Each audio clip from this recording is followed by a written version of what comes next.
Welcome to Inspector Lutong, the Lutong Inspector Crispy Cases.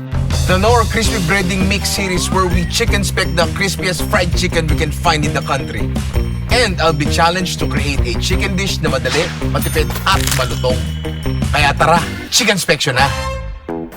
Inspector Lutong, the Lutong Inspector. Andito tayo ngayon sa Shakey's. Para sa ating first crispy case, i-inspectionin natin ang isang produkto nila na sabi nila ay crispy at tender daw. Kaya tara, magsimula na tayo sa ating unang chicken inspection. Inspector Lutong, the Lutong Inspector. Hello sir, I'm Matt from Shakey's. I'm part of the restaurant systems team. Ang ginagawa namin is to help make sure na yung store operations namin ay consistent and efficient din. No? So tinitignan namin how things are done from the kitchen production, service kasama and other things na minamanage nila. May problema ka ba sa salt ko? Gusto ko sana hawakan. Sige, subukan mo. Hindi pwede. Hindi pala pwede. Pinagawa ko pa sa Belgium yan. Huwag kang ano ha. Ninong Rai, welcome sa kitchen na Shakey's. Ninong Roy? Ako? Kamukha ko lang yun. Kamukha. Pero kamukha ko. Gwapo kasi masyado yun eh. Oo, Pero okay. hindi ako yun. Hindi po Inspector ikaw. Lutong. Okay. Kaya talaga ako nandito ngayon kasi meron kayong produkto, tender, crunch, chicken fingers. Ayan, yung tender crunch natin, tatlo yung R kasi nga tender yung loob pero yung labas talagang crunchy. Okay. Sige, meron ka ba ibang detalye may ibibigay sa akin dyan, sa produktong yan? Yun, bukod sa pangalan na kakaiba, sir, no? Yung tender crunch natin ay gawa sa real na real chicken breast strip. So, unang kagat, laman lahat, very filling and very flavorful. Wow, okay. Pwede mo pakita sa akin paano ginagawa yan? Sige, punta po tayo dito sa preparation area namin. Okay, so madali lang naman to, sir, no? Yung atin pong chicken breast strips ay marinated na. Marinated na, No? templado na yan. Marinated na and nakakat na rin po siya according to Shakey's specification. Okay. Diretso na sa dry breading. Wait, teka lang. Inspector ako, 2 piraso papakaya mo sa akin. Siyempre, itutuloy natin. Alam mo na to, sir, no? Pag nagsalang, Pag ano? okay tayo, no? Oh, parang okay na agad to ah. Meron tayo dito fresh batch ng tender crunch chicken fingers, pare. Lutong, oh. Wala mo ng sausawan. Masarap siya. Malinamnam. Narinig nyo naman. Malutong. Gamit ang ating mga tools dito, di ba? Ngayon tuloy, nag-iisip ako ng isang dish na inspired gamit tong manok na to. Parang gusto kong gumawa ng hot honey chicken fingers. Parang ang sarap nun, no? Malinamnam na manok, matamis na honey, tapos may konti anghang ng sili. Tingin ko panalo yun.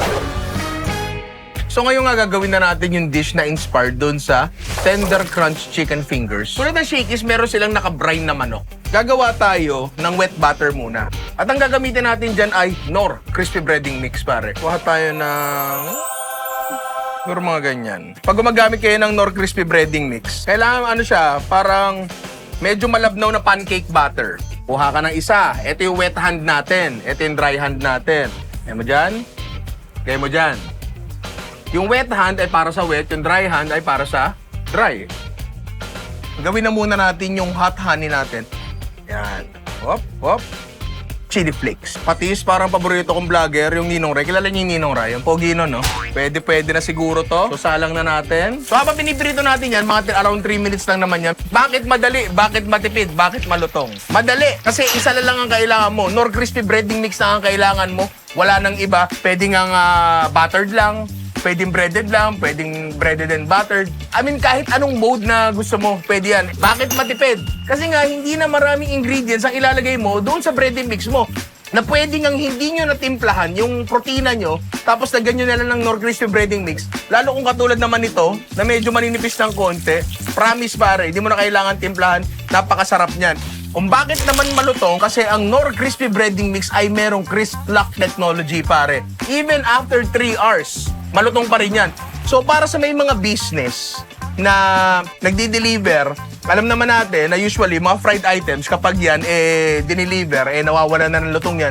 With Knorr Crispy Breading Mix, hindi mangyayari yan, pare. Promise yan. Tinitingnan ko lang yung kulay niya kasi sure naman ako, 3 minutes, luto na yan. Hot honey na merong patis. Uy! At eto na ang ating hot honey chicken fingers, pare, na mukha naman talaga napakatrap. So, ano ba naantay natin? Patikim natin sa mga tropa natin.